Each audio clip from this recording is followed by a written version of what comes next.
Assalamualaikum warahmatullahi wabarakatuh. Halo, apa kabar semuanya? Perkenalkan, kami dari kelompok 4 akan membahas tentang kronologi filsafat modern. Anggota kelompok kami yaitu Muhammad Zaini, Nur Afifah Rahma Istiantoro, Reza Rizkina, dan Harisma Mar'atus Solihah. Sebelum lanjut, ada baiknya kalian like, share, dan subscribe.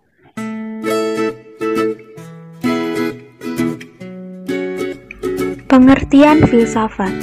Filsafat adalah suatu gerak pikiran yang pada titik tertentu tak dapat dibendung. Filsafat juga ilmu pengetahuan, bermula dari aktivitas berpikir.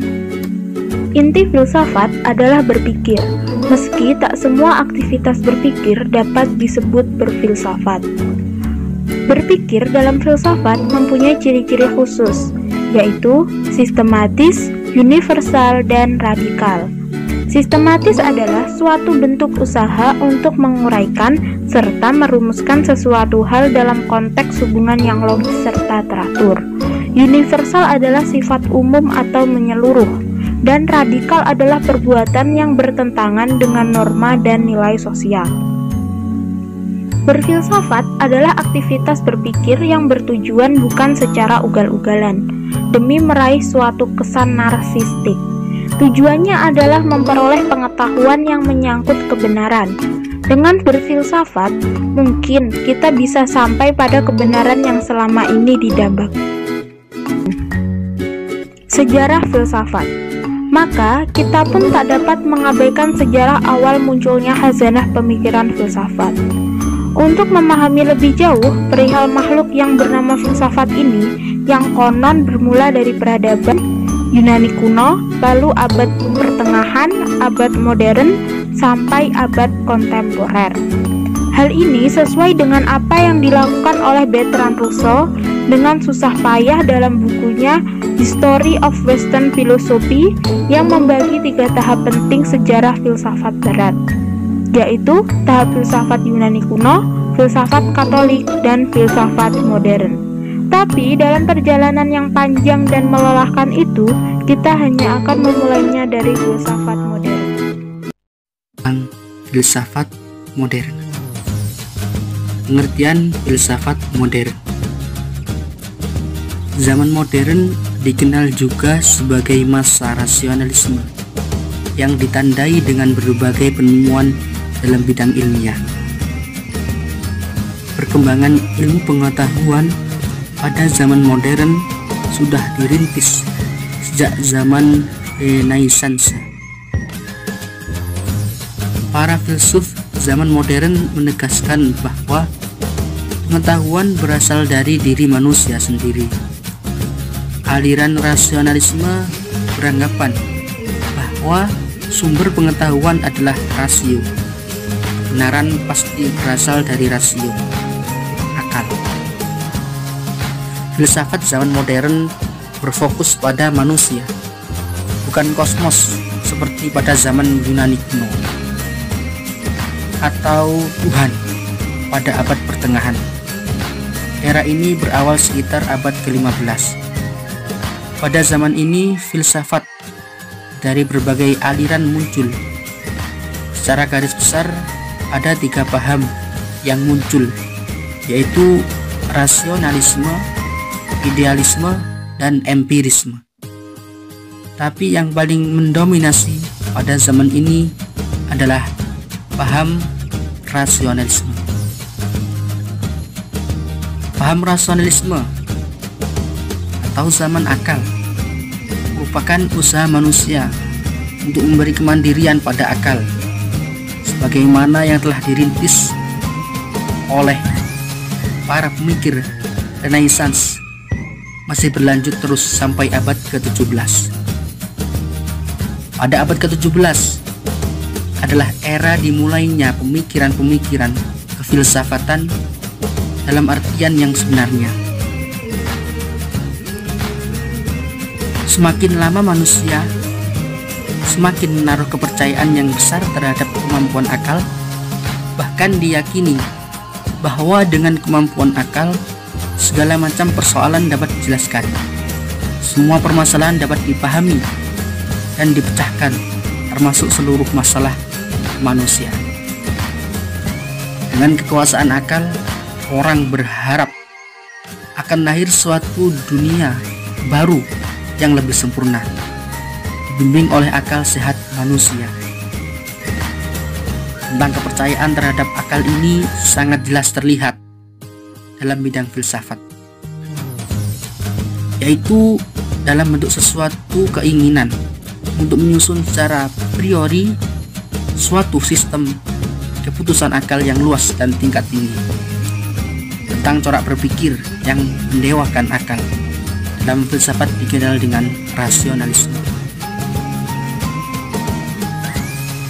Beberapa tokoh-tokoh zaman akal seperti René Descartes pada tahun 1596 sampai 1650 Masehi,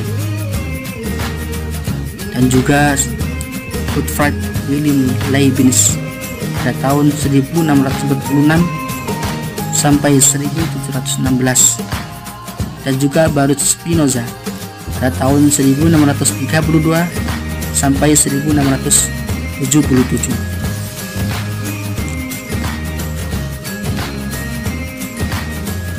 René Descartes tahun 1596 sampai 1650 Masehi.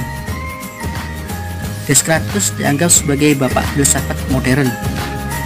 Menurut Bertrand Russell, kata bapak pantas diberikan kepada Descartes karena dialah orang pertama pada zaman modern itu yang membangun filsafat berdasarkan atas keyakinan diri sendiri yang dihasilkan oleh pengetahuan akliyah.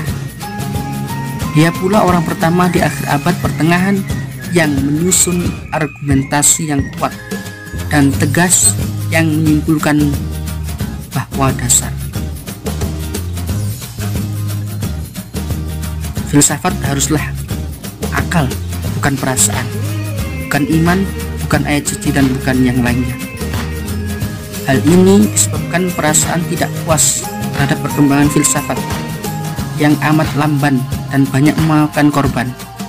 Ia melihat tokoh-tokoh gereja yang mengatasnamakan agama telah menyebabkan lambannya perkembangan itu. Ia ingin filsafat dilepaskan dari dominasi agama Kristen. Selanjutnya kembali kepada semangat filsafat Yunani, yaitu filsafat yang berbasis pada akal. Descartes menerima tiga realitas atau substansi di bawaan yang sudah ada sejak kita lahir, yaitu satu, realitas pikiran atau res cogitan. Pikiran sesungguhnya adalah kesadaran, tidak mengambil ruang dan tidak dapat dibagi-bagi menjadi bagian yang lebih kecil. Dua, realitas perluasan atau res extension atau materi. Materi adalah keluasan, mengambil tempat dan dapat dibagi-bagi dan tak memiliki kesadaran. Tiga, Tuhan atau sebagai wujud yang seluruhnya sempurna, penyebab sempurna dari kedua realitas itu. Kedua substansi berasal dari Tuhan, sebab Tuhan sajalah yang ada tanpa tergantung pada apapun juga.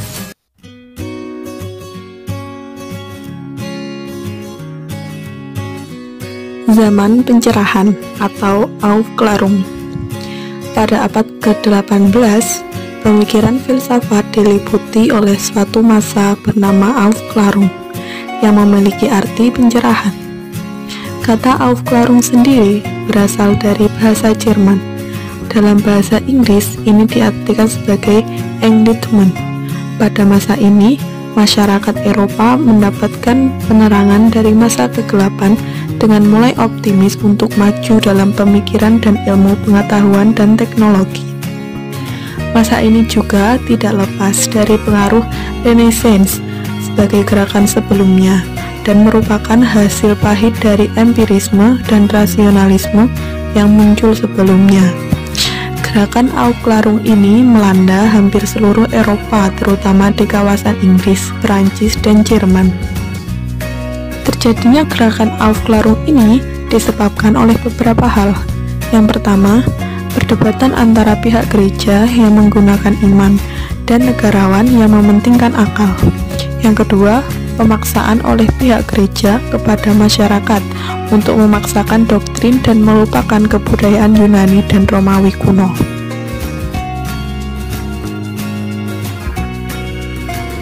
Tokoh-tokoh Inggris.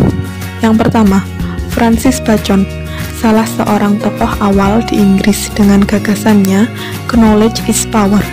Ia berpendapat bahwa manusia harus bertindak sendiri dengan kekuatan ilmu pengetahuan dan tidak bergantung kepada Tuhan.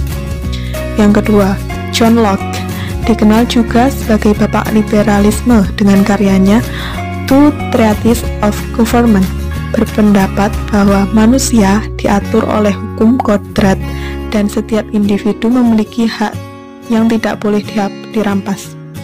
Untuk itu, pemerintah sebagai pemegang kekuasaan harus diatur juga oleh hukum. Tokoh-tokoh Perancis. Yang pertama, Jean-Jacques Rousseau. Dengan idenya, dia berpendapat bahwa negara yang baik adalah mencerminkan kedaulatan rakyatnya. Dari gagasan ini, dia dianggap sebagai pendukung demokrasi. Yang kedua, Voltaire adalah seorang tokoh reformasi sosial yang menurutnya dengan reformasi sosial maka dapat memperbaiki kehidupan rakyat dan tidak kesewenangan. Ia juga sering memberikan kritik tajam untuk mendukung hak manusia, kebebasan sipil, beragama, dan pengadilan yang baik. Pengaruh Aufklärung atau zaman pencerahan. Adapun dampak yang ditimbulkan dari terjadinya Aufklärung sangat besar, salah satunya di Prancis. Terjadinya revolusi yang bersejarah karena pemerintah yang tidak bisa menyikapi perkembangan zaman dan ide dari Aufklärung sendiri, di mana paham-paham baru tumbuh subur semakin dengan bebasnya masyarakat untuk berpikir seperti rasionalisme, empirisme, kantianisme, idealisme, positisme, dan masih banyak yang lainnya. Gerakan Aufklärung ini juga berdampak kepada penyebaran ilmu pengetahuan yang semakin meluas. Sebagai negara jajahan Eropa, Indonesia juga merasakan dampaknya, dan hal tersebut terlihat dari penerapan politik etis oleh pemerintah kolonial Belanda.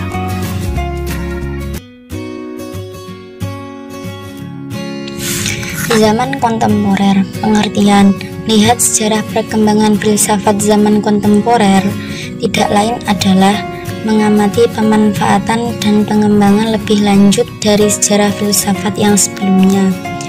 Yang dimaksud dengan zaman kontemporer adalah era tahun-tahun terakhir yang kita jalani hingga saat sekarang ini. Karakteristik filsafat di zaman kontemporer ini yaitu membuat deskripsi tentang perkembangan filsafat di zaman kontemporer, berarti menggambarkan aplikasi ilmu dan teknologi dalam berbagai sektor kehidupan manusia. Filsafat pada zaman kontemporer tidak segan-segan melakukan dekonstruksi atau perbaikan dan peruntuhan terhadap teori-teori ilmu yang pernah ada, untuk kemudian menyodorkan pandangan-pandangan baru dalam rekonstruksi ilmu yang mereka bangun. Di antara ilmu khusus, bidang fisika menempati kedudukan yang paling tinggi dan banyak dibicarakan oleh para filsuf. Menurut Thor, fisika dipandang sebagai ilmu pengetahuan yang subjek materinya mengandung unsur-unsur fundamental yang membentuk alam semesta. Fisikawan Albert Einstein menyatakan alam itu tidak berhingga besarnya dan tidak terbatas, tetapi juga tidak berubah status totalitasnya yang bersifat statis dari waktu ke waktu. Einstein percaya bahwa akan kekekalan materi. Berarti alam semesta itu kekal dengan kata lain tidak mengakui adanya penciptaan alam. Zaman kontemporer ini juga ditandai dengan penemuan berbagai teknologi canggih seperti teknologi komunikasi, komputer, satelit komunikasi, internet, dan sebagainya. Bidang ilmu lain juga mengalami kemajuan pesat sehingga terjadi spesialisasi ilmu yang semakin tajam. Ilmuwan kontemporer mengetahui hal yang sedikit tetapi secara mendalam. Di samping kecenderungan ke arah spesialisasi, kecenderungan lain adalah sintetis antara bidang ilmu satu dengan yang lainnya, sehingga dihasilkannya bidang-bidang ilmu baru.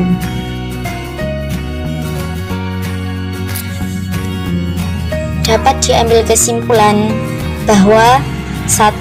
Filsafat adalah proses berpikir secara radikal dan mendalam. Sejarah filsafat Yunani kuno, lalu abad pertengahan, modern, sampai abad kontemporer. 3. Filsafat zaman modern berfokus pada manusia, bukan kosmos atau seperti pada zaman Yunani kuno atau Tuhan pada abad pertengahan. Era ini berawal sekitar abad ke-15. Pada zaman ini, filsafat dari berbagai aliran muncul. Secara garis besar ada 3 paham yang muncul, yaitu rasionalisme, idealisme, dan empirisme. Tapi yang paling mendominasi pada zaman ini adalah paham rasionalisme. 4. Aliran rasionalisme dipelopori oleh René Descartes pada tahun 1596 sampai 1650 Masehi. Dia berpendapat bahwa filsafat haruslah akal, bukan perasaan, bukan iman, bukan ayat suci, dan bukan yang lainnya. 5. Filsafat zaman Aufklärung memiliki arti pencerahan. Eropa mendapatkan penerangan dari masa kegelapan dengan mulai optimis untuk maju dan pemikiran ilmu pengetahuan dan teknologi. 6. Filsafat zaman kontemporer adalah filsafat yang lahir dari pengamatan dan pengembangan atas sejarah filsafat sebelumnya.